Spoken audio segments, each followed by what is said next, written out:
ఏంటి 50% వరకు తగ్గింపా? అవును మరి మన Gayatri Reddy silks weaver sale లో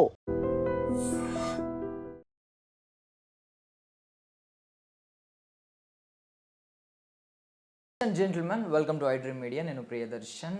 సో కమర్షియల్ లెక్కల కోసం సినిమాలు తీసే వాళ్ళు చాలామంది డైరెక్టర్స్ని మనం చూసాం. అయితే మన ముందున్న డైరెక్టర్ మాత్రం చరిత్ర మీద, సంస్కృతి మీద, సమాజం మీద అపారమైన గౌరవం కలిగిన ఒక మేధావి అనమాట.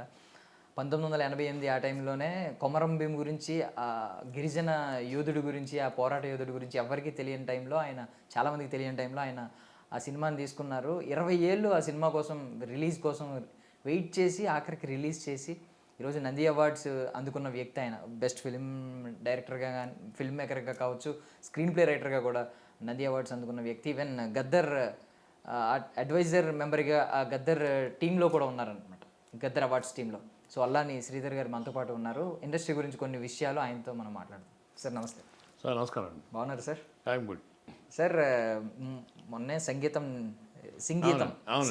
అని ఒక సినిమా రిలీజ్ అయింది. సింగీతం శ్రీనివాసరావు గారు. అది ట్రైలర్ చూసానండి, సినిమా చూడాలనుకుంటున్నాను. మంచి సినిమా అది. సంగీతం అనేది అంటే అంత గొప్ప దర్శకుడు ఈ వయసులో, ఆ వయసులో సినిమా వేయడం అనేది అది అమేజింగ్ అండి. అది అద్భుతమైన ప్రయత్నం, అద్భుతమైన సినిమా అని అనుకుంటున్నాను నేను. సంగీతం చూడాలి, చూస్తే అదే ఇప్పుడు వరల్డ్ రికార్డ్ బ్రేక్ చేశారు ఆయన. ఆ వయసులో తీసిన వాళ్ళు ఏ ఫిల్మ్ మేకర్ లేరు. లేరు ఎందుకంటే ఆయన 94 ఇయర్స్ అనుకుంటా, 95 ఇయర్స్ చేశారు. అది మా అందరికీ ఏంటంటే ఒక ఇన్స్పిరేషన్. ఇప్పుడు మనము 50 ఏళ్ళకి, 60 ఏళ్ళకి, 65 ఏళ్ళకే వృద్ధాప్యం అనే ఫీల్ అయ్యే దాంట్లో 95 ఏళ్ళకి ఆయన సినిమా తీయడం అనేది ఇట్స్ అమేజింగ్. సో చాలామంది ఫిల్మ్ మేకర్స్కి ఒక ఇన్స్పిరేషన్ కింద ఉంటుంది అది అనిపిస్తుంది నాకు అట్లా. సో ఇప్పుడు బేసికల్లీ సార్, మనకి పోస్టర్స్లో ప్రతి సినిమా, కమర్షియల్ సినిమా రిలీజ్ అవ్వడం, posters next day success meet పక్క ఆ రోజు జరుగుతుంది. తర్వాత పోస్టర్స్లో మనకి 100 కోట్ల నుంచి స్టార్ట్ అవుతున్నాయి. 100 కోట్లు, 3 రోజులకి 300 కోట్లు, 5 రోజులకి 500 కోట్లు, ఒక 2 వారాల్లో 1000 కోట్లు క్లబ్ అట్లా. కాకపోతే మిస్ అవుతుంది ఏంటంటే సార్, ఇప్పుడు సినిమాలు ఉన్నాయండి. ఇప్పుడు దేవర సినిమా చూసినప్పుడు అబ్బా ఎన్టీఆర్ మాస్ యాంగిల్ ఇది, అది అబ్బా ఏం చేశాడు, లాస్ట్లో ఒక బాహుబలి లాంటి ట్విస్ట్ ఇచ్చాడు, ఇలా అనుకుంటున్నారు. పెద్ద ఉంది, అబ్బా రామ్ చరణ్ గారు ఏం కష్టపడ్డాడు, అసలు మామూలుగా కష్టపడలేదు, మంచి మెసేజ్ ఓరియంటెడ్ సినిమా, ఇలా అనుకుంటున్నారు. బట్ ఏంటంటే మీకు సినిమా చూసి వచ్చిన తర్వాత ఇలా చాలా సినిమాలు, కమర్షియల్ సినిమాలు కమర్షియల్గా చాలా పెద్ద హిట్లు అవ్వచ్చు, వాళ్ళకి నెంబర్స్ కనిపిస్తూ ఉండొచ్చు, ఫ్యాన్స్ చొక్కాలు చించుకోవచ్చు, కానీ ఆకలి మాత్రం తీరకుండా ఏదో అర్ధాకలతో బయటకు వచ్చేస్తున్న ఫీలింగ్ వస్తుంది సార్ చాలా సినిమాలకి. మీరు కూడా అలాగో 99% సినిమాలు ఎందుకు ఫెయిల్ అవుతున్నాయని చెప్పి దాని గురించి మాట్లాడిన వ్యక్తి కాబట్టి మీకేమనిపిస్తుంది? మీకు ఈ సినిమా ఈ మధ్యకాలంలో చూసింది ఏదన్నా సినిమా మీకు కంప్లీట్ ఆకలి తీర్చినట్టు అనిపించిందండి? ఉన్నాయండి. ఇప్పుడు బలగం సినిమా ఉంది, అది డిఫరెంట్గా బాగుంది. ఈవెన్ పెద్ద సినిమాలో కూడా ఒక సోషల్ కాజ్, అంటే ఇప్పుడు మిగతా వదిలేయాలి. ఇప్పుడు జాహ్నవి క్యారెక్టర్ ఉంది, అవి ఓకే, అది కాదు కదా మెయిన్ సినిమా. అంటే ఆ సినిమాలో అతను పెట్టిన ఎఫర్ట్ సోషల్ కాజ్ మీద చేసింది బాగుంది అనిపించింది. అట్లాగే మన ఇప్పుడు పెద్ద స్టార్ చేశారు కాబట్టి ఆ సినిమాలో ఎఫర్ట్ ఉండదు, లేకపోతే సామాజికమైన అంశాలు ఉండవు అని అనుకోవడం లేదండి. ఈయన మహేష్ బాబు చేసిన సినిమాలు కానీ, తర్వాత మహర్షి లాంటివి కానీ, ఇవన్నీ కూడా వ్యవసాయం గురించి, వాటి గురించి ప్రమోట్ చేస్తూ ఉన్నారు. అట్లాగే ఈయన చేసిన సినిమాలు, యునైటెడ్ చేసినవి, వాటి మీద కామెంట్ చేయడం అనేది నా ఉద్దేశం కాదు నిజానికి. కాకపోతే సోషల్ కనెక్టివిటీ అనేది ఇవాళ ఒక అందులో ప్రధాన అంశంగా మాత్రమే సినిమాలు చూస్తారు. అంటే ఒక కాల్పనిక కథను చూడడం లేదు. అంటే రాజమౌళి గారి సినిమా వదిలిపెట్టండి, రాజమౌళి సినిమాలో కూడా ఆయన చాలా గ్రాండియర్ ఉంటుంది. ఒక ఎమోషనల్, అంటే ఒక చందమామ కథ ఇష్టపడే వాళ్ళు అట్లాగా అనిపిస్తుంది, అద్భుతంగా తీస్తారు ఆయన, అది వేరే.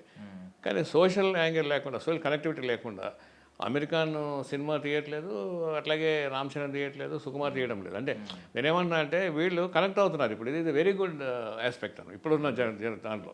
అంటే కేవలము ఒక హీరో విలన్ని కొట్టడం ఒకటే అలాంటి పోయి సహజమైన నిర్మాణం అనేది వచ్చింది. మేము కోరుకునేది అంటే శ్యామన్ గారు కానీ, వీణా సింగరావు గారు కానీ, మేము మాలాంటి వాళ్ళం కానీ కోరుకునేది ఏంటంటే సహజంగా ఉండగలిగితే బాగుంటుంది సినిమా అనుకున్నాము. అలాంటి సహజంగా సినిమాలు వస్తున్నాయి. ఈ కంటెంట్ వైజ్ అంటారా కొన్ని తప్పదు. అంటే మీరు మామూలుగా సినిమా అంటే అర్థంలా ఉండాలి, అబద్ధంలా ఉండొద్దని నమ్మే వ్యక్తి. సినిమా అనేది రియలిస్టిక్గా ఉండాలండి. కాకపోతే ఇప్పుడు మొత్తం అందరూ ఫాలో అయ్యేది ఏంటంటే లార్జర్ దెన్ లైఫ్ అని చెప్పి ఆ స్కేల్, ఆ ఫ్యాంటసీ ఫిల్మ్స్ మొత్తం అన్నీ ఇవే ఫాలో అవుతున్నారు. మీకు కమర్షియల్ టెంప్లెట్ వచ్చిన తర్వాత అంతా పోనీ కమర్షియల్గా అప్గ్రేడ్ అయ్యారా అని ఆలోచిస్తుంటే చాలామంది ఏంటంటే ఇప్పుడున్న ప్రపంచం చాలా ముందుకెళ్తుంది కానీ కమర్షియల్ టెంప్లెట్ ఎప్పుడో 90sలో ఉన్న టెంప్లెట్నే ఇంకా ఫాలో అవుతున్నారు అనేది ఒక విమర్శ. సో మీ సమాధానం ఏంటి సార్? ఇది చాలా కాంప్లికేటెడ్, చాలా జటిలమైన ప్రశ్న నాలాంటి వాడికి. ఇది అబ్జర్వ్ చేస్తున్న ఏమనుకుంటానంటే, ఇప్పుడు కొంతమంది డైరెక్టర్లు చెప్తారు కమర్షియల్ సినిమాలో పసరు లేదు, అది లేదు, కానీ హిట్ అవుతుంది అని అంటారు. కానీ జనం మెచ్చిన సినిమాలో ఏమి లేకపోతే జనం ఎందుకు మెచ్చుతారు? Point one. కరెక్ట్. ఇప్పుడు పాదాల బరిలో అతను అంటాడు, జనం మెచ్చేది మనం చేయాలా, మనం మెచ్చే జనం చూడాలా అని. రెండుకి ఆ డైలాగ్ ఎప్పటి నుంచి ఉంది, కేవీ రెడ్డి గారి టైం నుంచి ఉంది. సో ఇవాళ జనం మెచ్చే సినిమాల్లో జనం మెచ్చడమే కాకుండా, జనానికి ఇష్టపడేయడమే కాకుండా, జనానికి ఉపయోగపడే అంశాలు ఉంటే గొప్ప విషయం అది. అది అప్పుడు ఆ సినిమా నిజమైన సినిమా అవుతుంది. మనం ఏదో ఆర్ట్ సినిమా చేస్తాము, ఆర్ట్ అంటే ఒక కళాత్మక చిత్రం తీస్తాము, ఎవరు చూడకపోతే ఏంటి లాభం దానివల్ల? అదే కారణం మీద నేను కొమ్మరం భీమ్ తీసిన తర్వాత 18 years దాదాపు దాని మీద ట్రై చేశాను. ప్రతి డిస్ట్రిబ్యూటర్ దగ్గరికి పోయినాను, ప్రతి ప్రదర్శన పంపిణీ దగ్గరికి పోయినా, ప్రదర్శన దగ్గరికి పోయినా, వాళ్ళు ఏమంటారంటే నేను ఎక్కని గుమ్మం లేదు, తొక్కని గడపలేదు సినిమా కోసం. ఆ డబ్బా పట్టుకుని తిరిగేవాడిని. ఆ సినిమా రీల్స్ అప్పుడు డిజిటల్ కాదు కదా.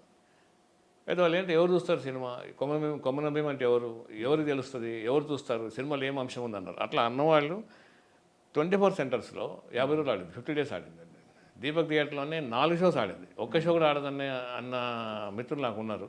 కానీ అది సినిమా 24 centersలో 2 తెలుగు రాష్ట్రాల్లో 50 రోజులు ఆడింది. అది నాకు సంతోషం అనిపించింది. కొన్ని సెంటర్లు 100 కూడా ఆడింది మార్కులు. అంటే ఏమంటుందంటే, ఇప్పుడు ప్రజలకి అర్థమయ్యే విధంగా, ప్రజలకు నచ్చే విధంగా సినిమా తీస్తే ఆ సినిమాలో కంటెంట్ పక్కన పెట్టినా సినిమా ఆదరిస్తారు జనాలు. కంటెంట్ కూడా కరెక్ట్గా ఉంటే అది డబుల్ పర్పస్ సర్వ్ చేస్తుంది. అంటే మీకు మంచి భోజనము దొరుకుతుంది, ఆరోగ్యకరమైన భోజనము దొరుకుతుంది. మీకు రుచికరమైన భోజనం ఉండాలి అని మొత్తం బిర్యానీ తింటే మీరు ఉండలేరు. అట్లాగే ఓన్లీ రుచికరం చెప్తే గడ్డి గంధం తిని బతకలేము. సో రెండింటికి ఒక సమన్వయం ఉండాలనుకుంటున్నాను నేను. అంటే ఇప్పుడు అనిపిస్తుంది నాకు, కొమ్మరం భీమ్ తీసే రోజుల్లో కాదు, తర్వాత కొమ్మరం భీమ్ నుంచి చాలా ముందుకు వచ్చా కదా, సమాజంలో ఉన్నాను. నేను రోజు 2 సినిమాలు చూస్తాను. ఓటీటీ ప్లాట్ఫామ్లో చూస్తాను, ప్రీవియస్ చూస్తాను, సెన్సార్ బోర్డ్ మెంబర్గా పనిచేశాను. నేను ఆ 2 years అన్ని సినిమాలు చూశాను, ఎప్పుడు ఎగ్గొట్టకుండా. తర్వాత ఫిలిం ఫెస్టివల్ అన్ని అటెండ్ అయ్యాను. ఇవాళ కూడా ఈ సినిమా అంటే ఒక వ్యసనం నాకు మందు అలవాట్లేదు, సిగరెట్ అలవాట్లేదు, సినిమా అలవాటు ఉంది. రోజుకి పొద్దున 5 లేస్తే 5 to 7 ఒక సినిమా ఓటీటీలో, మళ్ళీ నైట్ ఒక సినిమా, అట్లా ఉంటుందన్నమాట. అందుకని ఇప్పుడు ఏం జరుగుతుందనేది చూస్తుంటే, జరుగుతున్న తప్పులు వెతకడం కంటే మంచి వెతకడం బెటర్ అనిపిస్తుంది నాకు.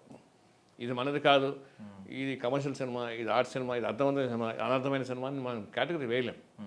ఎందుకు వేయలేమంటే ప్రపంచంలో ముందుకు వచ్చింది. ఇవాళ కోవిడ్ నుంచి ఎక్కువ మంది అలవాటు పడ్డారు ఓటీటీ ప్లాట్ఫామ్స్కి, సినిమాలు చూడటానికి, డిఫరెంట్ సినిమాలు చూడటానికి.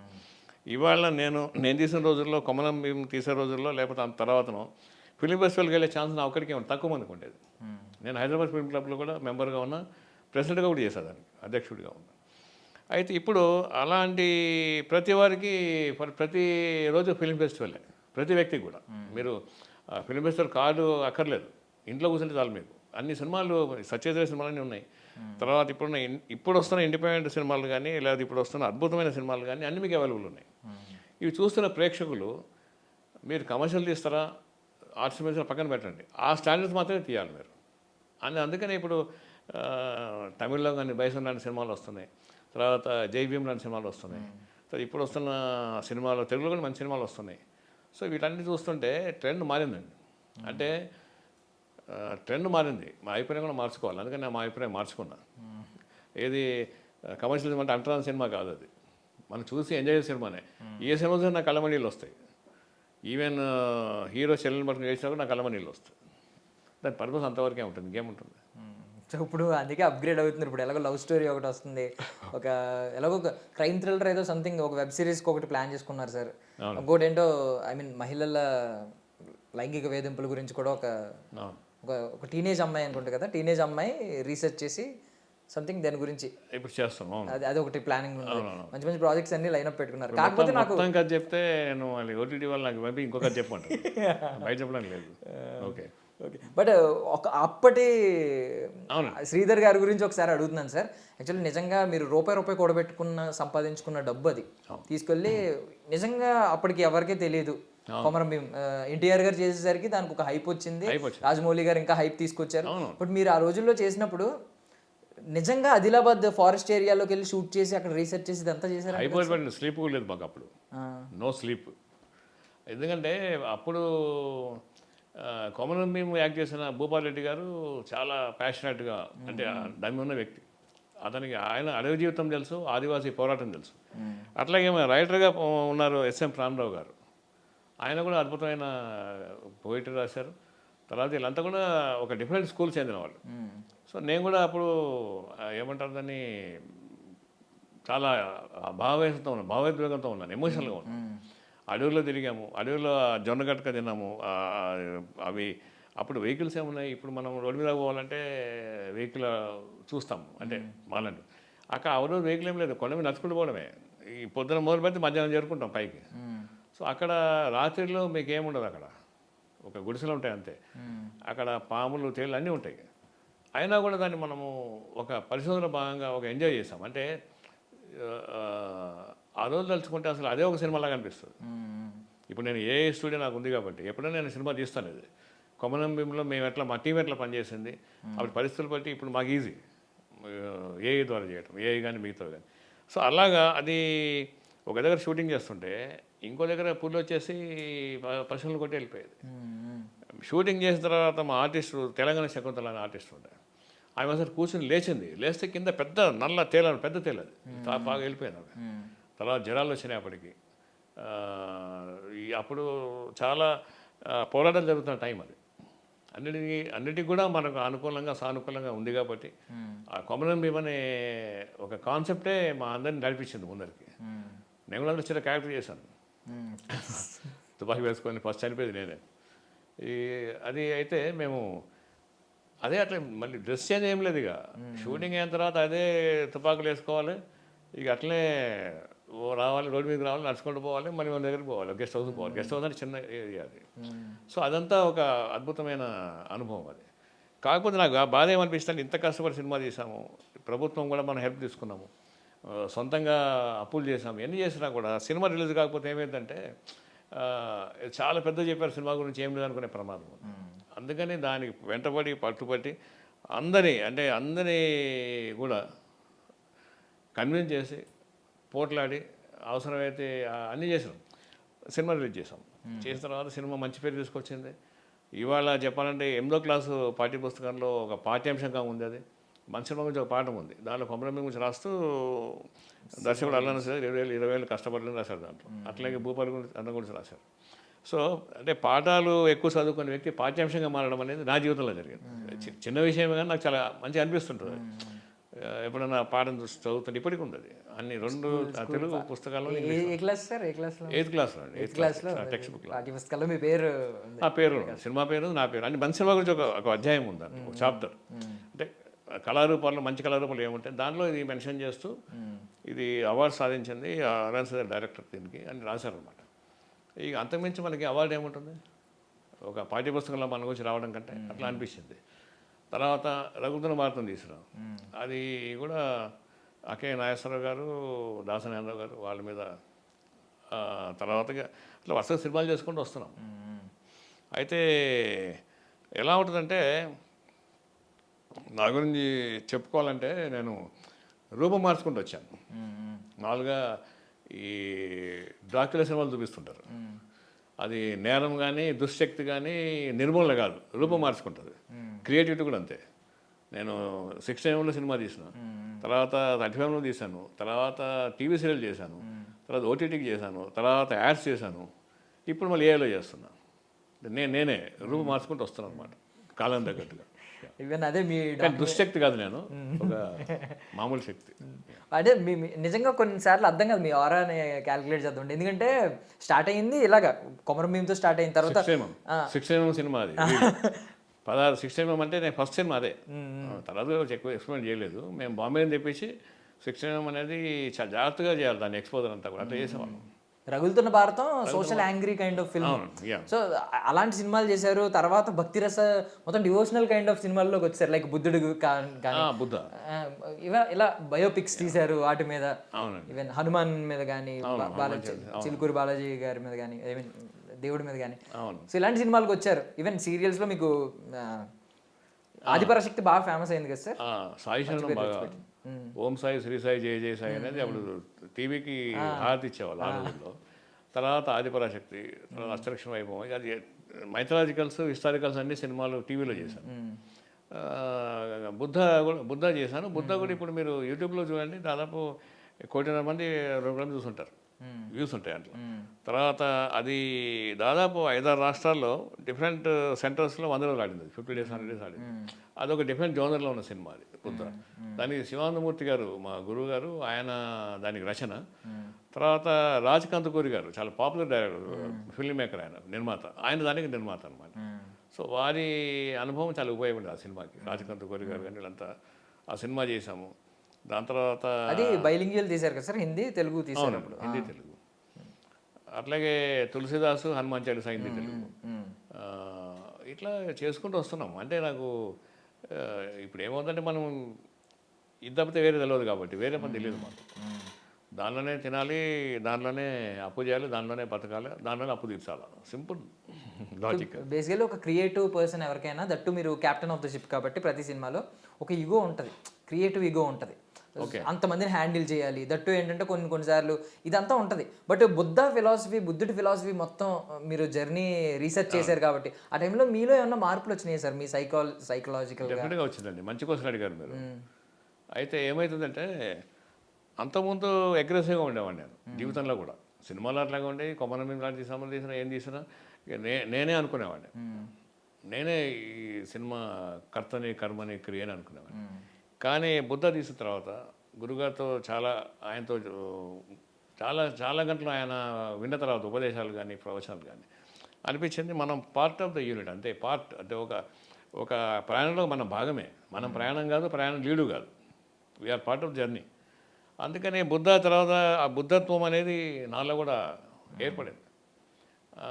అంటే యాక్చువల్గా ప్రతి నిర్మాత బుద్ధులు అవుతారండి. ఎందుకు అవుతారని చెప్తాను నేను. డైరెక్ట్గా ఉన్నప్పుడు మనం కమాండ్ చేస్తాం. నాకు టైంకి కారు రాలేదు, టైంకి ఇది రాలేదు, 100 ఎడ్ల బండ్లు చెప్తే 50 వచ్చాయి అరుస్తాం.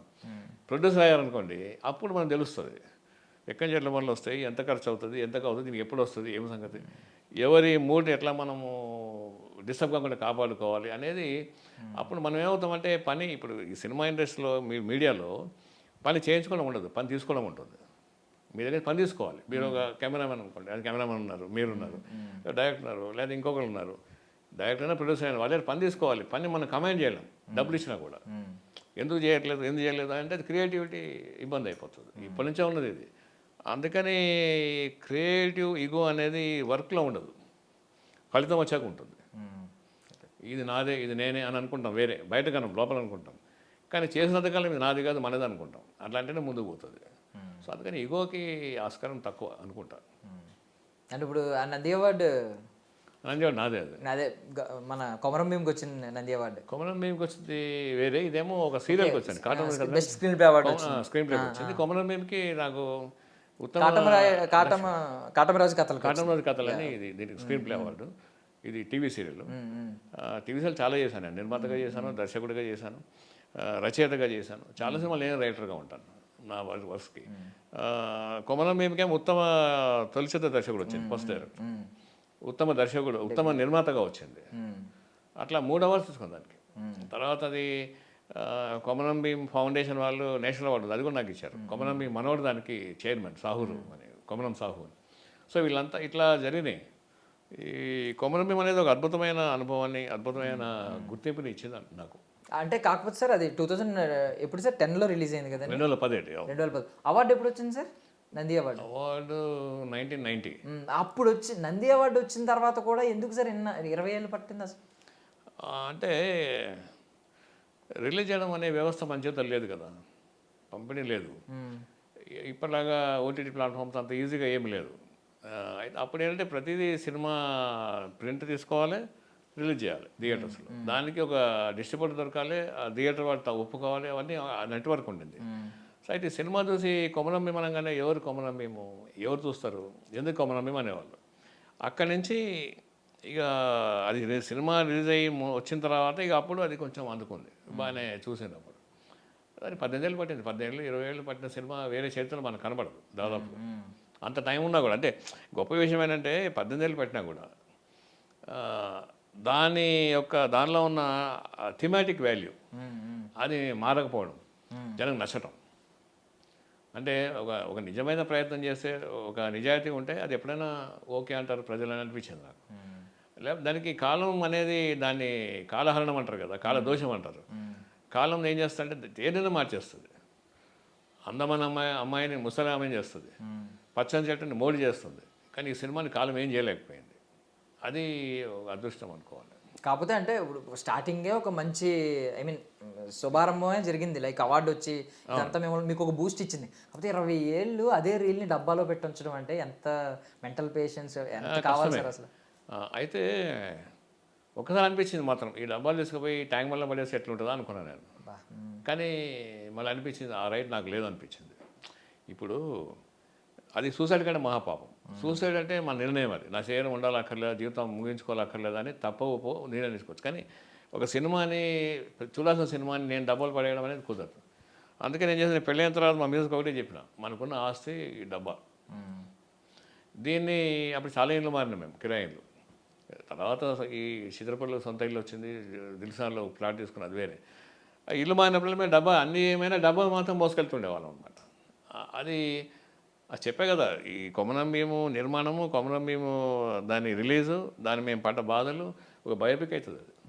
అది నా బయోపిక్ కాదు, ఆ సినిమా బయోపిక్. అట్లా అనిపించింది. సో తర్వాత RRRకి ఆ అనౌన్స్మెంట్ వచ్చినప్పుడు అది మీరు చాలా ఆనందపడి ఉంటారు. అంటే చాలా ఫీల్ అయినాను. నన్ను చాలా ఇంటర్వ్యూ చేసినప్పుడు మీరు ఇట్లా అన్నారు కదా అది ఇది అంటే చెప్పిన, ఆయన కొమరం భీమ్ అనే పేరుని ప్రపంచవ్యాప్తంగా ఆయన తీసుకొస్తున్నాడు. అంతకంటే మంచిదేముంది. మేము కొమరం భీమ్ తీసినప్పుడు ఎవరున్నారు, అప్పుడు అల్లరాజయ్య గారు సాహు నవలు రాసిన ఒకటే ఉండింది అంతకుముందు. అయితే ప్రాణరావు గారు రాసిన కథ ఇది వేరే, పరిశోధన చేసి. సో కొమరం భీమ్ అనే వ్యక్తిని తెలియని కాలంలో కొమరం భీమ్ ప్రపంచవ్యాప్తం కావడము, కొమరం భీమ్ పేరు జిల్లా ఏర్పడము, కొమరం భీమ్ ఒక ఇంపార్టెంట్ ఫ్యాక్టర్. అంటే యాక్చువల్ ట్యాంక్ బండ్ల బొమ్మ కూడా మన సినిమాకి సంబంధించిన దాన్ని తీసుకునే చేశారు వాళ్ళు, కొమరం భీమ్ విగ్రహం కూడా. సో ఇవన్నీ జరిగినాయి. తర్వాత సంతోషం అనిపించింది. అంటే మనం ఎక్కడ ప్రయాణం మొదలుపెట్టినాము, ఒక చిన్న విత్తనం వేస్తే చెట్టు అయిపోతుంది కదా, అట్లాగా అని అనిపించింది. అయితే దానిలో అందరి పార్ట్ అవుతున్నాయి, ఒక్కరిదే కాదు. అప్పుడు మన సహకరించిన గిరిజనులు ఉన్నారు, తర్వాత హీరోగా చేసిన భూపాల్ రెడ్డి ఉన్నాడు, భూపాలన్న ఉన్నాడు, SM ప్రాణరావు గారు ఉన్నారు, అందరు ఉన్నారు. పనిచేసిన అందరూ కూడా అందరూ దాన్ని ప్రాణం పోసి చేశారు, లేకపోతే ఎట్లా వస్తుంది రాదు. ఆ RRR టైంలో ఒక వివాదం నడిచింది సార్, కాంట్రవర్సీ ఏంటంటే కొమరం భీమ్కి ముస్లిం క్యాప్ పెట్టారని చెప్పి. అప్పుడు మీరు సపోర్ట్ చేశారు, మీరు ఫ్యాక్ట్ మాట్లాడారు. అందరూ అంటే ఎవరు సపోర్ట్ చేయలేదు, నాకు తెలిసి చాలా తక్కువ మంది. అందులో మీరు సపోర్ట్ చేశారు. రాజమౌళి గారికి మీకు చుట్టరకం ఏమీ లేకపోయినా ఫ్యాక్ట్ ఏం చెప్పారంటే, ఒక ముస్లిం ఫ్రెండ్ ఉండేవాడు, జర్నలిస్ట్ హెల్ప్ చేశాడు తనకి అని చెప్పి ఏదో చెప్పారు. అది నేను విన్నాను. అప్పుడు రాజమౌళి గారు ఏమన్నా, మీరు తెలియకుండా ఒక వ్యక్తి వచ్చి, ఒక సీనియర్ డైరెక్టర్ వచ్చి పాపం నాకు సపోర్ట్ చేస్తున్నారని ఎప్పుడైనా ఒక ఫోన్ కానీ ఎప్పుడైనా దాని గురించి ఏమన్నా ఉందా? వాళ్ళ నాన్నగారు విజేంద్ర ప్రసాద్ గారు మాట్లాడేవారు కొమరం భీమ్ గురించి. ఆయన అడిగారు, సినిమా కూడా DVD కూడా అప్పుడు చూశారు, చూపించాము. అయితే అంతమంది ఇంకొక పని జరిగింది. దాసనారాయణరావు గారు పరమవీర చక్రాన్ని సినిమా చేశారు. దానిలో బాలకృష్ణ గారు, హీరో బాలకృష్ణ చాలా మంచి వ్యక్తి అతను, అంటే అప్పుడు చాలా కలిసి ఉండేవాళ్ళు.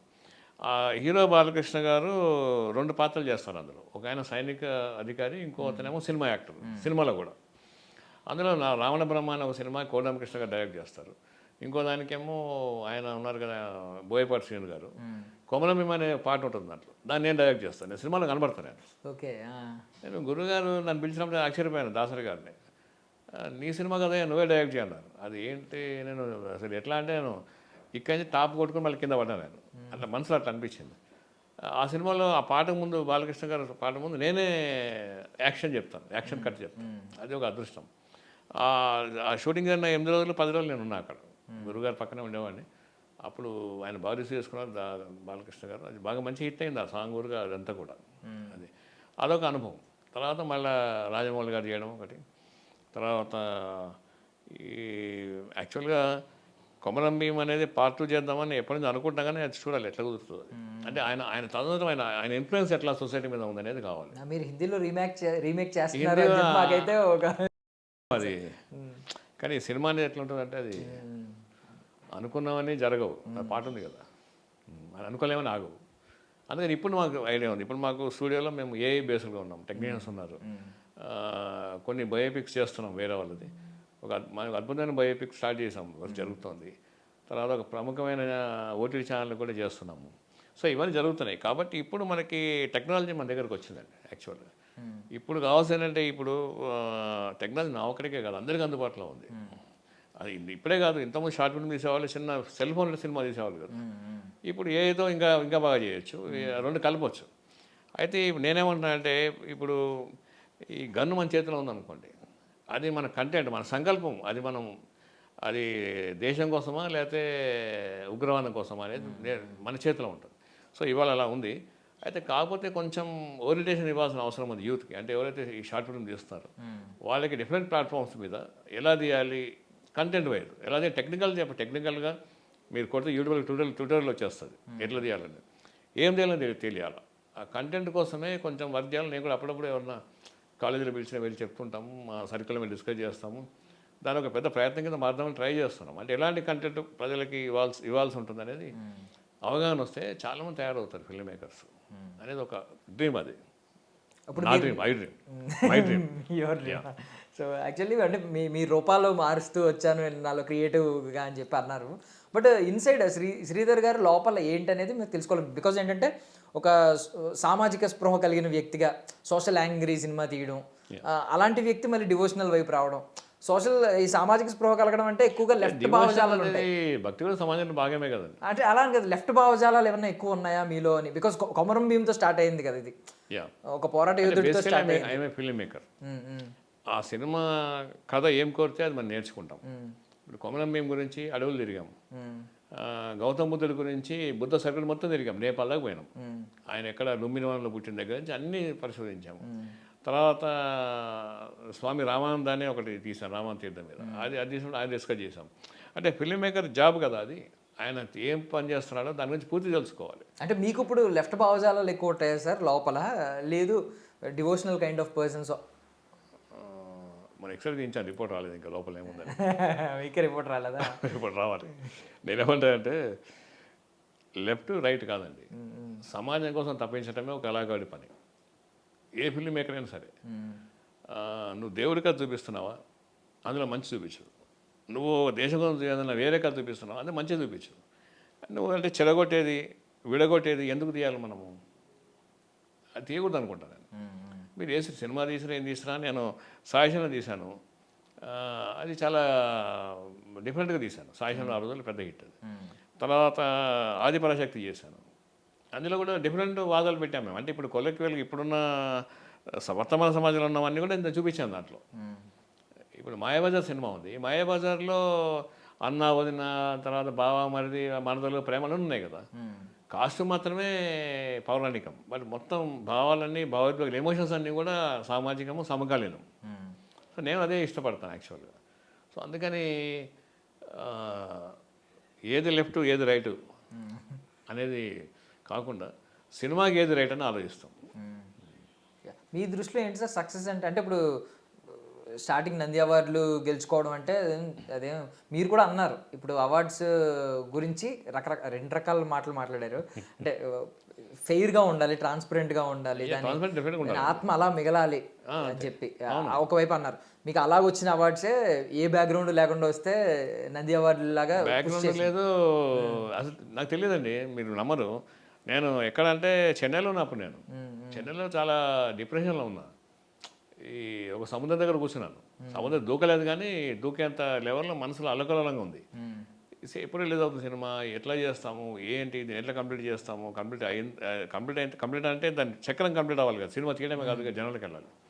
అలాంటి దశలో ఉన్నప్పుడు నాకు ఫోన్ వచ్చింది. ఒక ఫ్రెండ్ దగ్గర ఉండేవాడిని, అక్కడ ఫోన్ వచ్చింది, ల్యాండ్లైన్ వస్తే మా ప్రొడక్షన్ ఎగ్జిక్యూటివ్ మల్లికార్జున అని ఫోన్ చేశాడు. ఎక్కడ నువ్వు అని. మేము నువ్వు అనుకునే వాళ్ళు ఫ్రెండ్స్ అందరూ, మా కెమెరామెన్ వాడు కూడా నన్ను వాడనేవాడు, భవానీ శంకర్ అని.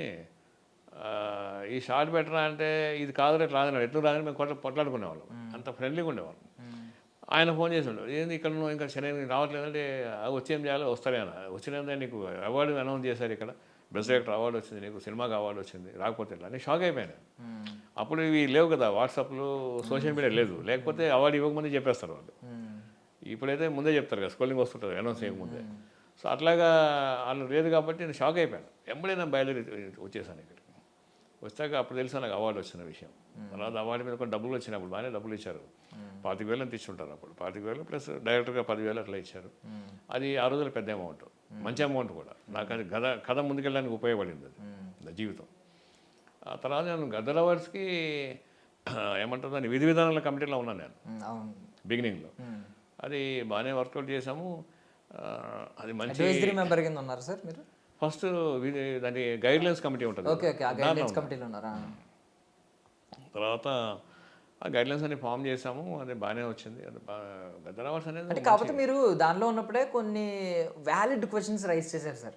మీరు ఇన్సైడ్ ఉంటూనే కొన్ని వ్యాలిడ్ క్వశ్చన్స్ ఏంటంటే లైక్ ఉన్న టీంలో ఎక్కువ మంది ఆంధ్ర నుంచి ఉన్న ప్రొడ్యూసర్లు కానీ మేకర్స్ కానీ వాళ్ళు ఉన్నారు, దిల్ రాజు గారు కానీ కొంతమంది ఉన్నారు, ఇలాగా వాళ్ళు ఉన్నారనేది అది పక్కన పెడితే గద్దర్ గారు యాక్చువల్లీ ఇలా కమర్షియల్ ఫార్మేట్ని ఈ గ్లామర్ సినిమాని ఆయన ఒప్పుకోలేదు. అలాంటి వ్యక్తి ఇప్పుడు రేపు పొద్దున్న సినిమాలు అనౌన్స్ చేసి అవార్డ్స్ ఇస్తున్నప్పుడు అలాంటి బోల్డ్ సినిమాలకు కూడా అవార్డులు ఇస్తే ఒకవేళ దాని ఆత్మ చచ్చిపోద్ది కదా అనే ఒక పాయింట్ రైజ్ అయింది దాని అప్పట్లో కొంతమంది అన్నారు. అయితే అదేమవుతుందంటే మనం గద్దర్ అనే వ్యక్తి ఒక తెలంగాణ సాంస్కృతిక వైభవానికి ఒక చిహ్నం, అతను ఒక సింబల్. ఇప్పుడు అశోక చక్రం ఉంది భారతదేశం జెండా కింద, అన్నీ మంచి చేస్తారా? ఆ జెండా గుర్తున్నప్పుడు కింద చేస్తూనే ఉన్నారు కదా, దాన్ని ఎవరేం చేస్తాడు? అది ఎవరికి వ్యక్తిగతంగా ఉండాల్సింది కదా, వ్యవస్థ ఏం చేస్తుంది? ఇప్పుడు గద్దర్ అవార్డ్స్ ఇవ్వాలనుకున్న సంకల్పం ఉన్నప్పుడు గద్దర్ పేరు మీద అవార్డు ఇవ్వడం మంచి విషయం. అది గద్దర్ అవార్డుకి గద్దర్ భావజాలం ఉన్న అవార్డ్స్ అనే కదా ఉద్దేశం. గద్దర్ అనే వ్యక్తిని మనం విసర్జనం చేస్తున్నాం, అంటే జనరలైజ్ చేస్తున్నాం. అంటే గద్దర్ ఒక వర్గానికి, ఒక స్వభావానికి, ఒక దీనికి సామాజికమైన పరిమితం కాదు. గద్దర్ అనేవాడు తెలంగాణకి ప్రతీక, తెలంగాణ మొత్తానికి ఆయన ఒక సింబలైజ్ చేసాం మనం. సో ఆయన పేరు మీద తీసుకోవడం అనేది మనము అశోక ధర్మచక్రం లాగానే. అశోకుడి చక్రం అనేది దాని విలువ జనం మీద వచ్చాక పెరిగింది. ఈయన యాక్సెప్టెన్స్ కూడా, గద్దర్ అన్న యాక్సెప్టెన్స్ కూడా ఇప్పుడు అందరూ యాక్సెప్ట్ చేస్తున్నారు, సినిమా వాళ్ళే వస్తున్నారు. గద్దర్ అవార్డ్స్ కూడా అందరూ అటెండ్ అవుతున్నారు. అంతకుముందు నంది అవార్డ్స్కి రాని వాళ్ళు కూడా గద్దర్ అవార్డ్స్కి వస్తున్నారు. సో ఈ గద్దర్ అవార్డ్స్ పైన మంచి అవార్డ్స్ ఇవ్వడం మంచిదే. అది గద్దర్కి సంబంధించింది కాదు, అది గద్దర్కి సంబంధించింది కాదు, ఆ కమిటీకి సంబంధించింది. కమిటీకి సంబంధించి కూడా కాదు, ఇంకా చెప్పాలంటే సినిమా తీసేవాడికి సంబంధించి. మంచి సినిమాలు తీస్తాయి కదా అవార్డు ఇస్తారు, మంచి సినిమాలు తీయకుండా అవార్డు రావట్లేదు అంటే ఎట్లా? ఇందులో కూడా డిలే నడిచిందంట కదా సార్. ఈ కమిటీ వేసి ఒకటి రమ్మన్నా కూడా లాస్ట్ సీఎం గారు వచ్చి క్లాస్ పీకి కొంచెం పుష్ చేస్తే కానీ ముందుకు వెళ్ళలేదు అని. అంటే ముందు అర్థం అవ్వలేదండి, అర్థమైన తర్వాత హక్ చేసుకున్నారు. సింపుల్. అన్నీ అర్థం అవ్వాలి ఏముంది. ఇప్పుడు మనమే అనుకుంటాం కదా గద్దరానికి వాటి సంబంధం ఏంటని. మీరే క్వశ్చన్ అడిగారు, అంటే ఎవరైనా క్వశ్చన్ మీరు వాళ్ళకి గుర్తు చేశారు. ఇప్పుడు మనం అనుకుంటే గద్దరన్న భావజాలానికి సంబంధించిన అవార్డ్స్ కాదు, అది గద్దరన్న యొక్క ఆయన జ్ఞాపకానికి, ఆయన శక్తికి, జాతి ఆయన గుర్తుపెట్టుకునే విధానానికి అవార్డ్స్ అవి. అంటే ఆ పేరు మీద సింపుల్. అంటే ఇప్పుడు అవార్డ్స్ గురించి, అంటే ఐ మీన్ సక్సెస్ గురించి ఇందాక క్వశ్చన్ అడిగాను సార్. ఏంటంటే చాలామంది సక్సెస్ అంటే ఏమనుకుంటారంటే ఈ నెంబర్స్, కమర్షియల్ సక్సెస్, ఈ స్కేల్లో తీశాను, నా పేరు మీద ఇన్ని కోట్ల రికార్డులు ఉన్నాయని. కొంతమంది ఏమని ఫీల్ అవుతారంటే నేను అనుకున్నది ఎవ్వడికి బెండ్ అవ్వకుండా నేను అనుకున్నట్టు తీశాను, వాడెవడో ఫార్మేట్ మార్చమని అంటారు ప్రొడ్యూసర్లు కానీ వీళ్ళందరూ కానీ మార్కెట్లో. ఇది వద్దు అది వద్దు, ఈవెన్ మీరు రేపు పొద్దున్న హిందీలో ఈ సినిమా తీస్తానన్నా కొమరం మేము వద్దు, టెంప్లెట్ మార్చాలి, ఇది మార్చాలి, అది మార్చాలి అంటారు. మన స్క్రీన్ ప్లేని మన ఒరిజినల్ ఆథెంటిక్. బట్ మీరు ఫస్ట్ తీసిన సినిమాల్లో అది ఎక్కడ బెండ్ అవ్వలేదు, ఎవరికి బెండ్ అవ్వలేదు. మీ ఒరిజినల్ ఏదైతే ఆత్మ ఏదైతే అనుకున్నారో ఆత్మని ఎక్కడ చంపకుండా అదే సినిమాని తీశారు. సో ఏది సక్సెస్? ఎప్పటికైనా అట్లాగే ఉండాలండి, ఫిల్మ్ మేకర్ అంటే అట్లా ఉండాలి. అంటే మీకు కలెక్షన్స్ ఇది కాదా సార్ సక్సెస్? ఇదే సక్సెస్ అంటారా? మనం అనుకున్నది మనం అనుకున్నట్టు చేయడం సక్సెస్ అంటారా? అనుకున్న సబ్జెక్ట్ ఆమోదం తీసుకున్న తర్వాత, ఇప్పుడు యాక్చువల్ బై ప్రొడ్యూసర్ ఎవ్రీబడి అనుకోండి, నిర్మాత డబ్బులు పెట్టాలి కాబట్టి అది తీసుకున్న తర్వాత ఇక దాన్ని మార్చే అవకాశం ఉండకూడదు, మార్చే అవకాశం ఇవ్వకూడదు. ఫిల్మ్ మేకర్ అంటారు, మార్చిన తర్వాత ఇక నీకు ఏముంది కదా, ఒక రూపం ఇచ్చిన తర్వాత వెన్నెముక విరిచేశాక ఇంకేం కథ ఏముంటుంది? ఆ కథ మారిపోయింది కదా. కథ ఫైనలైజ్ చేసిన తర్వాత దాని మీద అస్సలు ఇంకా కాంప్రమైజ్ అవ్వకూడదు. అలా కాంప్రమైజ్ అవ్వని డైరెక్టర్లు మాత్రమే హిట్ అయ్యారు.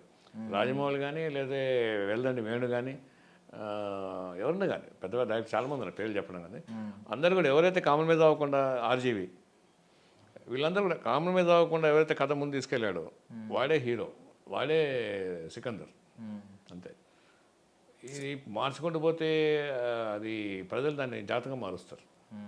చాలా సినిమాలు చూడండి, ఒక కథ మొదలయ్యి క్లైమాక్స్కి వెళ్ళేప్పటికి ఇంకో దగ్గరికి వెళ్ళిపోతుంది. అంటే ఎన్ని మార్కులు ఎంతమంది సూచించారో తెలియదు మనకి, ఎంతమంది చెప్పుంటారు. అలా కాకుండా మంచిగా చేయడం హిట్టో ఫట్టో, ఒక కన్విక్షన్ లేకపోతే దర్శకుడికి వేస్ట్ అండి. అతను ఆయన సినిమా కథ మార్చడం కంటే డైరెక్ట్ తన ప్రొఫెషన్ మార్చుకోవడం బెటర్ అని అనుకుంటారు. సార్ ప్రొడ్యూసర్గా మారిన తర్వాత మీకేమనిపించింది సార్? అంటే ప్రొడ్యూసర్ కష్టాలు అర్థమై ఉంటాయి కదా. ప్రొడ్యూసర్, నేను చాలా సినిమాలు అయిన ప్రొడ్యూసర్ కదా, మా దానికి ఓటీటీకి వాటికి. ప్రొడ్యూసర్ కష్టాలు, ప్రొడ్యూసర్ కష్టాలంటే ఈ మానవ మనస్తత్వం మీద చాలా అవగాహన ఉండాలి. ఎవరెక్కడ హర్ట్ అవుతారు, ఎవరెక్కడ ఈగో ఫీల్ అవుతారు, ఎవరెక్కడ పని స్లోగా చేస్తారు, ఎవరి పక్కన ఇవ్వలేకపోతారు, ఇస్తారని చాలా పెద్ద పని అది. సరే, నిర్మాత మన సంకల్పం అంటే ఇప్పుడు యాక్చువల్ నాకు అడ్వాంటేజ్ ఏంటంటే నేను డైరెక్టర్ కాబట్టి నాకు తెలుసు ఏం జరుగుతుంది అనేది, ఏం జరగట్లేదు అనేది. అప్పుడు ఇబ్బంది ఉండదు. వేరే నిర్మాత యాక్చువల్గా ఇప్పుడు హాలీవుడ్లో ప్రొడ్యూసర్ అంటే అన్ని విషయాల్లో అథారిటీ ఉంటుంది వాళ్ళకి. అక్కడ ఈవెన్ అక్కడ ఫిల్మ్ ఇన్స్టిట్యూట్లో కూడా ప్రొడక్షన్ ఎగ్జిక్యూటివ్ అనే ఒక కోర్స్ చేస్తే దర్శకత్వం, స్క్రీన్ ప్లే అన్నీ నేర్పిస్తారు వాళ్ళు. అన్ని అథారిటీ ఉంటేనే ప్రొడక్షన్ చేయగలుగుతాం. ఇక్కడ కొంతమంది ప్రొడ్యూసర్లు మంచి ప్రొడ్యూసర్లు ఉన్నారు, దట్ ఈజ్ ఓకే. కొంతమంది మాత్రము ఇన్వెస్టర్స్ ఉన్నారు, ఇన్వెస్ట్ చేస్తారు డబ్బులు. కొంతమంది కాంబినేషన్ మీద వర్క్ చేస్తారు. అట్లా ఉన్నారు. కానీ ఇదే కథని తీయాలి, ఒక మంచి దర్శకుని పెట్టుకొని ఈ కథని ఎట్లాగా నేను హిట్ చేయాలనేది తక్కువ మంది ఉన్నారు. అట్లా ఉన్నారు అలాంటి వాళ్ళు. వాళ్ళగా అంటే బాగానే ఉంటుంది. సో పర్పస్ ఉండాలి ఏదైనా సినిమా. డెఫినెట్గా సినిమా అనేది ఒక వ్యాపారంగా తీసుకోవద్దండి. వ్యాపారంగా తీసుకున్నా కూడా ఇప్పుడు హోటల్ వ్యాపారం చేస్తారు ఒకడు, కేవలం వ్యాపారం కాదు కదా, రుచి కూడా చూడాలి, వంట మాస్టర్ని పెట్టుకోవాలి, అన్నిటి మీద అతనికి ఉండాలి కదా. ఒక మెస్ పెట్టుకుంటే ఎన్ని ఉంటే ఒక సినిమా పెట్టుకుంటే ఎన్ని ఉండాలా? చాలా ఉండాలి కదా. అందుకని లేదా సినిమా మెస్ అయిపోతుంది గ్రిప్ లేకపోతే. అది నా ఉద్దేశం. అండ్ సినిమాకి ది ఆర్ట్ ఫామ్ కంప్లీట్లీ. కాకపోతే దీనికి ఉన్న పవర్ ఏంటంటే ఈవెన్ ఇప్పుడున్న జెన్జీ కూడా ఇంట్లో అమ్మా నాన్న చెప్పిన మాటలని వాళ్ళు మంచి చెప్తూ ఉంటారు, కానీ అవి వినరు. అదే ఒక స్టేజ్ ఎక్కి ఒక హీరో చెప్తుంటే దాని స్టేటస్ల కింద రోజు పెట్టుకుంటారు, అది ఫాలో అవుతారు. సో ఆ పవర్ ఉంది సినిమా వాళ్ళకి కానీ సినిమాలకు కానీ. గవర్నమెంటే ఫామ్ చేస్తూ ఉంటాయి. ఇప్పుడు ఆయన విజయ్ గారు సీఎం అయినాడు, power of cinema. Government form చేయగలిగిన పవర్ ఉంది. అంతే కదా. గవర్నమెంట్ ఒకప్పుడు గవర్నమెంట్ సబ్సిడీ కోసం ఆధారపడ్డ సినిమా వాళ్ళు గవర్నమెంట్ ఏర్పాటు చేసి తీసుకొచ్చారు. Simple logic. అంటే ఇప్పుడు ఇంత కదా ఎంజీఆర్ ఎన్టీఆర్ తర్వాత మన విజయ్ చూసినా కూడా, అంటే పవన్ కళ్యాణ్ గారు చూసినా, వీళ్ళందరూ కూడా సినిమాని ఒక పవర్ తెలుసుకున్నారు, దాన్ని ప్రజల కోసం వాడారు. వ్యక్తిగత ఇమేజ్ కోసం బిల్డ్ చేసుకొని వాడలేదు వాళ్ళు. పవర్ మాకు వచ్చింది, దాని ప్రజలకు ఏం చేస్తాము అనే దానిలోనే ఉన్నారు పవన్ కళ్యాణ్ గారు కానీ ఇతను విజయ్ కానీ వీళ్ళంతా కూడా, విజయ్ గారు అని అనిపిస్తుంది. అంటే ఇప్పుడు ఈ మాధ్యమాన్ని కరెక్ట్గా వాడుకుంటున్నారు చాలామంది అని మీరు భావిస్తున్నారు. బికాస్ పెద్ద సినిమా వచ్చింది నిజంగా మీరు అన్నట్టు, ఆ రేంజ్లో ఉన్న హీరో అలాంటి సబ్జెక్ట్ ఒప్పుకోవడం అనేది చాలా గొప్ప విషయం. అంతే కదా. ఒక సోషల్ కాజ్ ఉన్న సినిమా. కానీ ఏం చేస్తారంటే ఈ జాహ్నవి హీరోయిన్ ఇలా ఉంది అలా ఉంది చెప్తారు. అది ఒక్కటే అంశం కాదు కదా, మొత్తం మిగతా సినిమా కష్టం ఏమైనట్టు మరి అయింది. డైరెక్టర్ కష్టం ఎక్కడ పోయింది, హీరో కష్టం ఎక్కడ పోయింది? కష్టం అంటే ఉంది కదా, దాని గురించి మాట్లాడాలనుకుంటా. ఈవెన్ నిన్న ప్రెస్ మీట్లో కూడా ఆయన కొంచెం బెండ్ అయిపోయారు. అంటే డైరెక్టర్ గారు కూడా అన్నిటికీ సమాధానం చెప్పలేక కొన్ని వాటికి ఏమన్నారంటే పరభాషా నటుల గురించి. నాకు నచ్చింది ఏంటంటే అతను సారీ చెప్పారా? అవసరమే లేదు. అతను హీరోయిన్ క్యారెక్టర్ని కన్సీవ్ చేశాడు. అది ఎక్స్పెరిమెంట్. జనానికి నచ్చిందని జనం మనకి నృత్యం రాస్తారా, లేకపోతే మనకి మెసేజ్ పెడతారా, ఎస్ఎంఎస్ చేస్తారా ఇలా చేయండి అని? అలా కాదు కదా. మనం అనుకుంది జనానికి పంపించాము, 90% నచ్చింది, 10% నచ్చలేదు, ఏం పోయింది దాంట్లో? సారీ అని చెప్పి వెనక్కి తీసుకుంటాను చెప్పాల్సిన అవసరమే లేదు. అంటే ఆయనతో నాకు పరిచయం లేదు, బట్ అలా అనిపిస్తుంది నాకు, అంత అవసరం లేదు. బుచ్చిబాబు గారు సారీ చెప్పడం మీకు నచ్చలేదు. ఈవెన్ అనంత్ శ్రీరామ్ గారు కూడా సేమ్ కమెంట్ చేశారు, నాకు నచ్చలేదు ఆయన సారీ చెప్పడం. ఎందుకు చెప్పాలి సారీ చెప్పడం? ఎందుకు? నువ్వు అనుకుని చేసింది కాదు కదా. ఇప్పుడు ప్రజలంతా వచ్చి అంతా కలిసి నువ్వు సర్వే చేసి వాళ్ళంతా నీకు ఈ కథ మీద ఓట్లు వేసి ఈ క్యారెక్టర్ వేస్తా కాదు కదా. నీ క్రియేటివ్ ఐడియాని ప్రజెంట్ చేసావు, 90% నచ్చింది, దట్ ఇస్ ఓకే. నచ్చదానికి ఎందుకు టెన్షన్ పడతాం? అది మీ పర్సనల్గా అడుగుతున్నాను సార్. జాన్వీ కపూర్ క్యారెక్టర్ మరీ అంత బ్యాడ్గా ఉందా? మీకేమనిపించింది? అంటే దాన్ని ప్రతి ఒక్కరు క్వశ్చన్ చేసేలా ఉందా? బికాస్ చాలామంది ఏమంటున్నారంటే చాలా హార్ష్గా ఉంది కదా, అమ్మాయి చాలా బోల్డ్గా ఉంది కదా, ఈవెన్ చున్నీ ఇలా తీయడం ప్రతిసారి, ఒకసారి సడన్గా ఆమె బాగా సెన్సిబుల్ అయిపోవడం, ఇలా క్వశ్చన్ చేస్తున్నారు. బట్ అది నిజమే కదా. ఇప్పుడు ఆమె అగ్రెసివ్గా ఏదో మూడ్లో చున్నీ తీయడం వేరు, ఎవరో వచ్చి నిజంగానే కట్ చేయడం అది చాలా సెన్సిబుల్ థింగే ఒక అమ్మాయి అక్కడ. అంతే. కానీ చాలామంది దీన్ని పాయింట్అవుట్ చేస్తున్నారు, ఏంటి ఆమె చాలా హార్ష్ కదా ఇక్కడే ఒకసారి సెన్సిబుల్ చేయడం, అండ్ ఎందుకు అంత అవసరం లేని బోల్డ్నెస్ అని చెప్పి కొంతమంది. మీకేమైనా అంత బ్యాడ్గా అనిపించిందా? టూ బ్యాడ్గా అట్లా అనిపించలేదు, బ్యాడ్గా అనిపించలేదు. ఎందుకు అనిపించలేదంటే ఇప్పుడు మనం సోషల్ మీడియా, ఇంటర్నెట్ అన్ని ప్రపంచంలో ఏమి బోల్డ్గా చూపిస్తే ఏంటి కొమ్మ మునిగింది ఏముందంటే అదే నచ్చుతుంది, నచ్చుతుంది, లేకపోతే లేదు.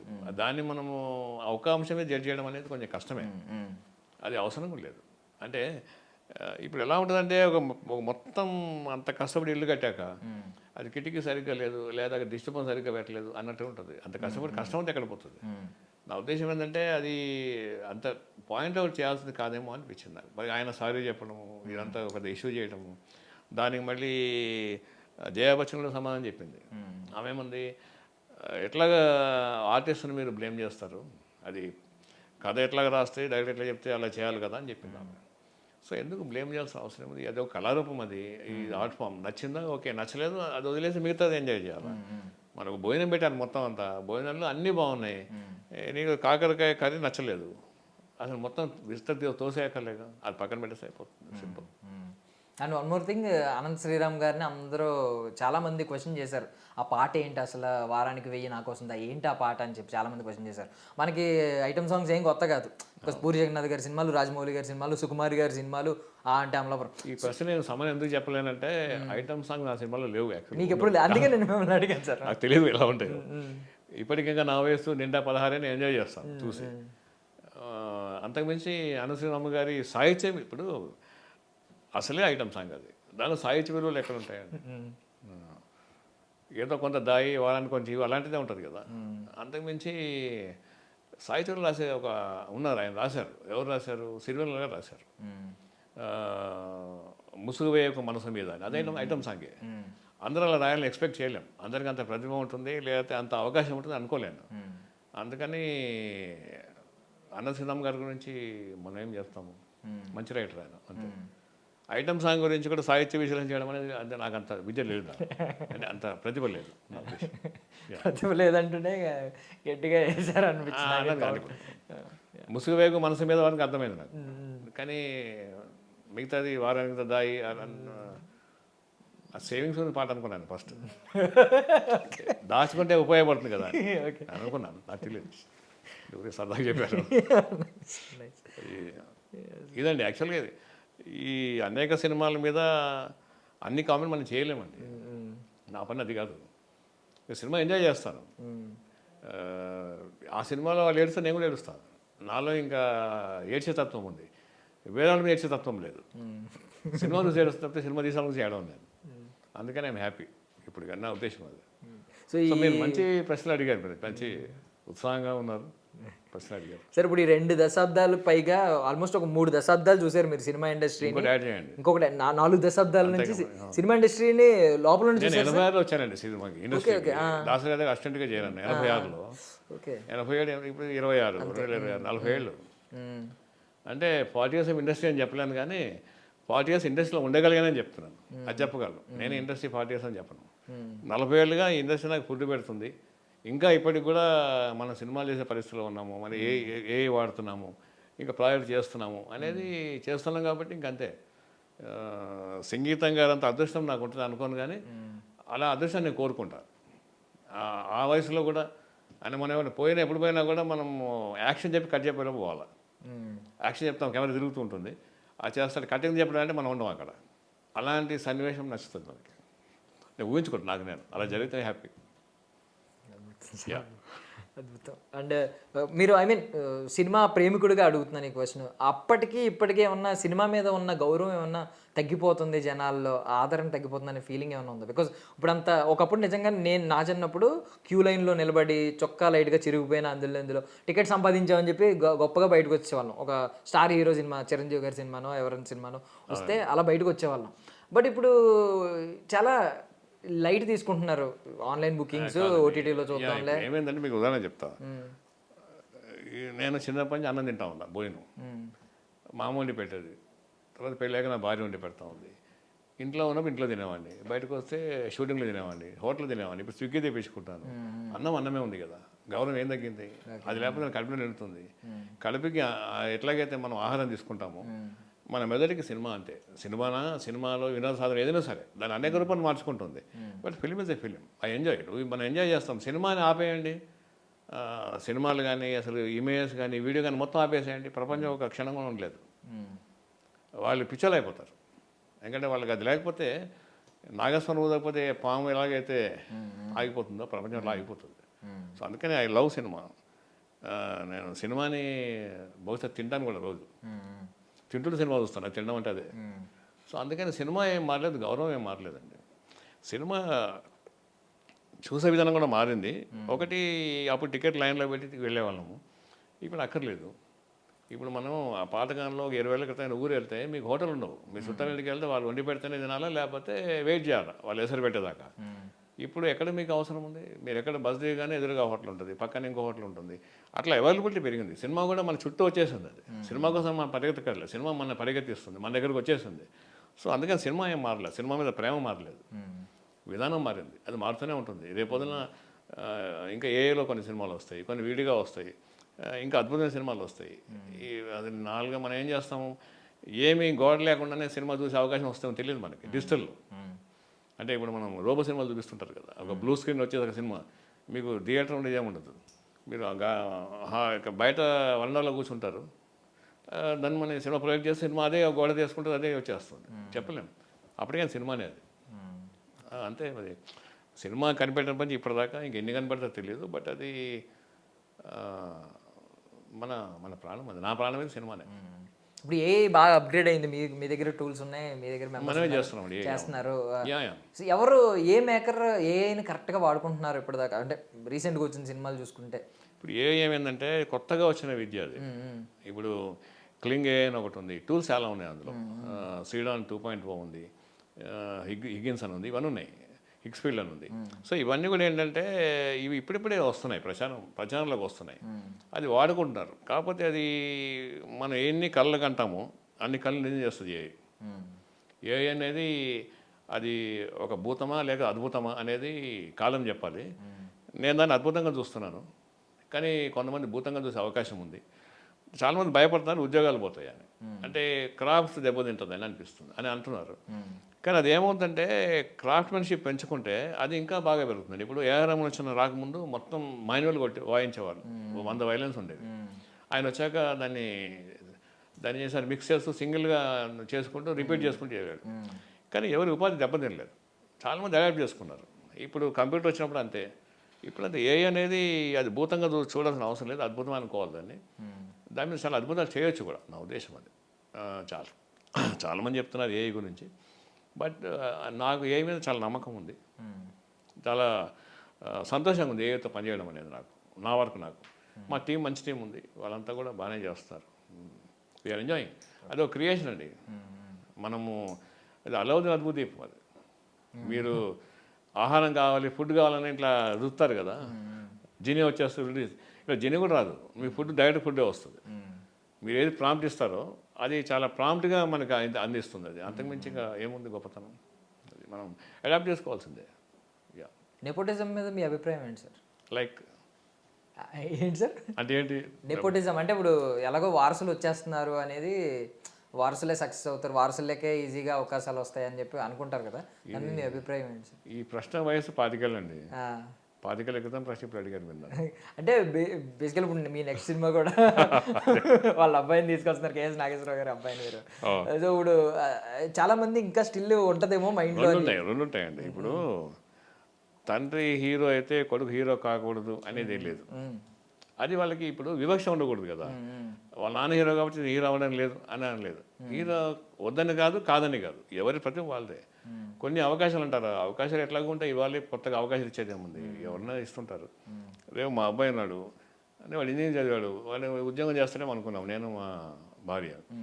వాడు సినిమాలోకి వచ్చాడు, కథ రాస్తున్నాడు, స్క్రీన్ ప్లే రాసుకుంటాడు. ఓకే, దాన్ని మనం ఏం చేస్తాము, నేను వద్దని అనలేను, ముందుకు వెళ్ళమని చెప్పలేను. అందుకని ఇండివిజువల్ ఇప్పుడు అమెరికన్ స్టైల్ ఆఫ్ సిస్టమ్ వచ్చిందండి. 18 ఏళ్ళు 20 ఏళ్ళు దాటిన తర్వాత ఎవరు ఇండివిజువలే. ఇప్పుడు మీ అబ్బాయి మీ మాట 10 తర్వాత వినడు. మీరు ఉన్నారు మరి మీ నాన్నగారి మాట, కానీ ఇప్పుడు ఆ జనరేషన్ అలా ఉండదు. అంతే, అందుకని ఇంకా వారసత్వం ఏముంది, ఇంకా ఎవరి జవసత్వం వాడిదే. వారసత్వం కానీ జవసత్వాలు ముఖ్యం. ఇప్పుడు అంత వారసత్వం అయితే చాలామంది పెద్ద డైరెక్టర్లు ఉన్నారు, వాళ్ళ అబ్బాయిలు హీరోలు అవ్వలేదు. పెద్ద హీరోలు ఉన్నారు, వాళ్ళ అబ్బాయిలు హీరో అవ్వలేదు. పేర్లు చెప్పను నేను. అట్లా అని చెప్పి ఈవెన్ రామ్ చరణ్ కూడా ఎన్ని బిగినింగ్ ఎంత ఇబ్బంది పడ్డాడు. దాని తర్వాత అతనికి యాక్టింగ్ ఉందో లేదో అనే టైంలో కూడా అతని మీద మీమ్స్ వచ్చాయి కదా. మరి అతను రంగస్థలంలో బెస్ట్ యాక్టర్ అని తీసుకుని త్రిబుల్ ఆర్ తర్వాత పెద్ద తర్వాత ఇంకా అది ఎక్కడికి వెళ్ళాడు అతను. దానిలో చిరంజీవి గారి ప్రమేయం ఏముంది, అతని కష్టమే ఉంది. చిరంజీవి గారు అబ్బాయి అంటే son of Chiranjeevi, that's it. అంతే, మన పేర్లు రాస్తాం కదా, సర్టిఫికేట్లో మన పేరు ఉంటుంది కదా, అలాంటిది అది. నేను సన్ ఆఫ్ రాఘవరావు అనుకుంటాను మనం, అంతే. దానికి మించి రిలవెన్స్ ఏముంటుంది. ఆయన కష్టపడుతున్నాడు కాబట్టి. ఈజీగా ఎవరికి ఏం రాదండి. వారసత్వం గురించి అనుకోవడం కూడా కరెక్ట్ కాదు. ఇప్పుడు ఎవరిని ఆపగలుగుతున్నారు? ఇప్పుడు మీరు మంచి ఐడియా ఉంది, మీకు తక్కువ బడ్జెట్లో సినిమా తీసే అవకాశం ఉంది, తీసుకోవచ్చు. ఇప్పుడు వేణు ఉన్నాడు, వేణుకి ఏం వారసత్వం ఉంది? తర్వాత ఎంతమంది ఉన్నారు మన దగ్గర చూస్తుంటే, చాలామంది ఉన్నారు కదా హీరోలు. కానీ విజయ్ దేవరకొండ ఏం వారసత్వం ఉంది? ఆయనకి ఏం లేదు కదా. అందుకని అది అందని ద్రాక్ష పళ్ళు పుల్లన అంటారు కదా, అవని వల్ల అనే మాట ఏమో అనుకుంటా, నాకు తెలియదు. నో వారసత్వం, ఓన్లీ జవసత్వం. అంటే మీరు లాస్ట్ టైం క్లారిటీ ఒకటి ఇచ్చారు సార్, ఏంటంటే అదర్ అవార్డ్స్ అనేది మీరు ఇప్పుడు కూడా అన్నారు, అది జస్ట్ మనం ఒక మనల్ని రిప్రజెంట్ చేయడానికి గద్దర్ అని పేరు పెట్టుకున్నాం తప్ప ఆయన ఆత్మ దానిలో దాని మూలాలు ఏం కాదు అని చెప్పారు. రేపు పొద్దున్న చాలా మంది మేకర్స్ ఏమైనా భయపడుతూ ఉంటారు, లైక్ సందీప్ రెడ్డి వంగ గారు లాంటి సినిమా, ఒక బోల్డ్ కంటెంట్ సినిమా వస్తే దానికి గద్దర్ అవార్డు వస్తుంది అంట, అసలు మనం అప్లై చేయొచ్చు అనే ఫీలింగ్లో చాలా. కాదండి, గద్దర్ అవార్డు నైపుణ్యానికి వస్తుంది తప్పితే భావజాలానికి ఎందుకు ఇస్తారు? భావజాలానికి కదా. గద్దర్ ఇప్పుడు మీరు అద్భుతంగా సినిమా తీశారు, మీరు క్రైమ్ తీసారా, హారర్ తీసారా, సెంటిమెంటా, దట్ ఈజ్ ఓకే. కానీ అద్భుతమైన దర్శకత్వం ఉంది అంటే మీరు ఇచికా కావచ్చు, లేకపోతే స్పీల్బర్గ్ కావచ్చు, ఎవడన్నా కావచ్చు కదా. ఆ ముగ్గురు ఒకటే కదా. సో అందుకని అది నైపుణ్యానికి ఇస్తారు, సామర్థ్యానికి ఇస్తారు, క్రియేటివిటీకి ఇస్తారు, అంతేగాని భావజనానికి ఇవ్వరు. అంటే మొన్న విమర్శలు వచ్చినాయి, మీ దాకా వచ్చినాయో లేదు తెలియదు, మేమర్స్ దగ్గర కానీ వీళ్ళ దగ్గర కానీ, అల్లు అర్జున్ గారికి అవార్డు ఇచ్చినప్పుడు అది ఆయనకి నేషనల్ అవార్డే వచ్చింది. ఆయన చేసిన ఎంత కష్టపడ్డారో నటనలో అంతా తెలుసు. బట్ ఇదేంటి ఆయన కొంచెం ఎర్రచందనం దొంగ కదా, అలాంటి వ్యక్తికి గద్దర్ అవార్డు ఇవ్వడం ఏంటని కొంతమంది కమెంట్లు చేశారు, మీకు నెగిటివ్ కమెంట్లు. సో వాళ్ళకి ఏం సమాధానం చెప్పాలి? కాదండి, ఎర్రచందనం అతను అనేది ఆయన నటుడిగానే చేశాడు కదా. ఎర్రచందనం స్మగ్లర్ కూడా అంత సరిగ్గా చేయలేకపోతే, స్మగ్లర్ కాకుండా ఆయన ఒక హీరోలాగా బిహేవ్ చేసి ఎర్రచందనాన్ని ఆ ఎక్స్ప్రెషన్ ఇవ్వకపోతే అవార్డు ఇవ్వరు ఆయనకి. అతను ఎర్రచందనం దొంగ అంటే ఇంకా ఎక్కువ కష్టపడాలి, ఎందుకంటే జీవితంలో దొంగతనం చేయలేదు కాబట్టి. నిజంగా స్మగ్లర్ తీసుకొచ్చి యాక్టింగ్ చేస్తే కొంతనే చేస్తాడేమో, ఈయన అసలు ఈయన జీవితం వేరు, ఆ జీవితం వేరు కదా. నటన అంటే అదే కదా, అడాప్ట్ చేసుకోవడమే కదా. విభిన్నమైన జీవితాన్ని విభిన్నమైన అభినయంతో మెప్పించడమే దాని ఉత్తమ నటన. దానికి నాకు కూడా అర్థం కాలేదు, ఎందుకంటే స్మగ్లర్కి అవార్డు ఎందుకు ఇవ్వాలి, దీనికి ఎందుకు ఇవ్వాలి అంటే ఎట్లా ఉంటుంది? అప్పుడు ఉత్తమ పాత్రలు మాత్రమే ఇవ్వాలి, రచనకి ఇవ్వాలి. ఉత్తమ పాత్ర రచించాడు, ఆ పాత్రకి ఇవ్వాలి, రైటర్కి ఇవ్వాలి. ఈయనకేం సంబంధం? ఈయన అభినయానికి ఇస్తారు కదా. సరే, ఇన్ని 40 ఏళ్ళు చూశారు ఆల్మోస్ట్, పోనీ 30 ఏళ్ళన్నా లోపల ఉండి చూశారు బాగా. ఈ అవార్డ్స్ పంపిణీలో, ఈ అవార్డ్స్ ఎంచుకోవడంలో ఎక్కడైనా లాబియింగ్ కానీ, పొలిటికల్ ఇన్ఫ్లుయెన్స్ కానీ, ఈ నెపోటిజం కానీ, ఇవన్నీ ఏమన్నా ఉంటాయా సార్? చాలా మందికి ఇంకా డౌట్. అంటే ఈజీగా మీరు అన్నట్టు ఇందాక అందని ద్రాక్ష అని చెప్పి మీరు ఒరిజినల్ అబద్ధం చెప్పను, నిజమే చెప్పండి. నేను చెప్పాలని నాకు దాని మీద తెలియదు. ఓకే ఓకే, అబద్ధం చెప్పలేను. Okay simple. ఓకే, అంటే మీకు అవగాహన ఉన్న దాన్ని బట్టి ఏమన్నా అలాంటివి ఏమన్నా ఉంటాయా? లాబింగ్ ఉన్నా కూడా లాబింగ్ ఉంటుందండి, లాబింగ్ లేకుండా అలా ఉంటుంది. ఇప్పుడు మీరు అవార్డు కమిటీలో ఉన్నారు, మీ ఫ్రెండ్స్ నేను మీకు ఫోన్ చేస్తాను, దాన్ని మీరు పాటిస్తే లాబింగ్ అవుతుంది. మీరు ఎలా పాటించగలరు? మీతో పాటు మిగతా మెంబర్స్ ఉంటారు కదా, అది ఎలాగ లాబింగ్ వీలు అవుతుంది? తర్వాత కమిటీ అనే వాళ్ళు అందరూ కలిసి వాళ్ళు వినమైన కూర్చొని సెలెక్ట్ చేస్తారు కదా. ఒక సెలెక్ట్ చేస్తే అనుకోవచ్చు, ఇంతమంది ఎట్లా మనం ఇన్ఫ్లుయెన్స్ చేయగలం? అన్లెస్ ఇన్ఫ్లుయెన్స్ చేసి బయట తీసుకొస్తాము. ఒక అద్భుతమైన యాక్టింగ్ చేసిన సినిమాని పక్కన పెట్టేసి ఏమి చేయని వాడికి అవార్డు ఇస్తే ఊరుకుంటారా? అది ఒక రెస్పాన్సిబిలిటీ ఉంటుంది కదా. అందుకని ఇది జరిగే పని కాదు. డిస్కషన్స్లో జరుగుతుంటాయి, ముగ్గురు పేర్లు వస్తే ముగ్గురు పేర్లు ఏదనేది ఉంటుంది. వచ్చిన వాళ్ళేమో ప్రతిభ అనుకుంటారు, రాని వాడేమో లాబింగ్ అనుకుంటారు, వాడికి లాబింగ్ వల్ల వచ్చింది అనుకుంటారు. అది నడుస్తూనే ఉంటుంది. ఆస్కర్కైనా అదే, దీనికైనా అదే ఆస్కారం ఉంటుంది అనుకోవడానికి. నాకే తెలియదు. నేను 4 సార్లు పనిచేశాను కమిటీలో. నాకైతే నేను ఎప్పుడు ఫేస్ చేయాలి. ఫోన్ చేస్తారు, మీరు సరే ఇప్పుడు అంటాం. సార్ మీరు సెన్సార్ బోర్డులో కూడా పనిచేశారు. అవునండి. సెన్సార్ బోర్డు మీద కూడా ఇలాంటి కమెంట్స్ ఉన్నాయి. అంటే చాలామంది ఏంటంటే పెద్దవాళ్ళ సినిమా అయితే ఈజీగా వచ్చేస్తుంది సెన్సార్ సర్టిఫికేట్, మిగిలిన వాళ్ళకైతే కొంచెం లేట్ అవుతుంది, కొంతమంది ఇబ్బంది పడ్డారని చెప్తారు. మేబీ వాళ్ళ కంటెంట్ ఏంటి, లోపల ఏం ఇష్యూస్ ఉన్నాయి, ఎవరన్నా మనోభావాలు దెబ్బతింటాయి, ఇవన్నీ చూస్తారు సెన్సార్ బోర్డు. బట్ మాకు అదంతా తెలియదు. ఒక మేకర్ కొంతమంది చిన్నోళ్ళు ఎవరన్నా ఏం చెప్తారంటే, కొంతమంది చెప్పారు క్లియర్లీ ఇంటర్వ్యూల్లో చెప్పారు, చిన్న మేకర్స్, మా సినిమా చిన్న సినిమా కదా, మాకు అందుకని ఇబ్బంది పెట్టారు, సెన్సార్ బోర్డులో చాలా రోజులు పట్టింది, మాకు సర్టిఫికేట్ రావడానికి ఒక 5 నెలలు పట్టింది, ఇలా చెప్పారు. సో దాని మీద ఏంటి? సర్టిఫికేట్ 5 వేలు పెట్టడానికి ఉండదండి. సర్టిఫికేట్ దానిలో వాళ్ళు క్లియర్గా ఉంటుంది, ఇన్ని రోజులు ఇవ్వకపోతే మనం కంప్లైంట్ చేయొచ్చు. అంత టైం పట్టే అవకాశం ఉండదు. కాకపోతే ఏంటంటే కొన్ని మార్పులు చేస్తే, మార్పులు చేయకపోతే టైం పడుతుంది. మార్పులు చెప్తారు, మార్పులు చేయలేదనుకోండి, అది వాళ్ళ పని అదే కదా. సెన్సార్ బోర్డు వాళ్ళ పని ఏంటి? ఇప్పుడు నేను బయట ఉంటే అట్లనే కామెంట్ చేసేవాడిని సెన్సార్ బోర్డు మెంబర్ కాకముందు. అయిన తర్వాత తెలిసింది అక్కడ లిమిటేషన్స్ ఏంటి, దాని పరిమితులు ఏంటి, పరిధులు ఏంటి అని. దానివల్ల నాకు తెలియదు మరి అట్లా వెంటనే చేస్తారు అనేది. నేను చేసిన సినిమాలు మీడియం సినిమాలు చూశాను, అన్ని బాగానే పద్ధతి ప్రకారం వెళ్ళిపోయినాయి అన్ని. మేము అనుకుని మేము చెప్పేవాళ్ళము, అది ఇంప్లిమెంట్ చేసేవాళ్ళు, ప్రొడ్యూసర్ని పిలిచి చెప్పేవాళ్ళు, ఆయన ఆమె ఆఫీసర్ ఉన్నారు కదా, ఆమె చెప్పేవాళ్ళు, నడిచేది బాగానే జరిగింది అది. సో దాని మీద కాంట్రవర్సీ ఏమి అనిపించలేదు. మరి ఇప్పుడు కొన్ని సినిమాల్లో కొంతమంది అంటారు, బ్లేమ్ చేస్తారు సెన్సార్ని, ఎందుకు అట్లా ఎలా వదిలేశారని. కానీ ఎలా వదిలేశారన్నప్పుడు ఈ రాసేవాడిని ఎవరేమంటారు మరి? ఇప్పుడు బాధ్యత మనకు ఉంటుంది కదా, యాజ్ అ ఫిల్మ్ మేకర్గా రైటర్కి, దర్శకుడికి, నిర్మాతకి బాధ్యత ఉంటుంది.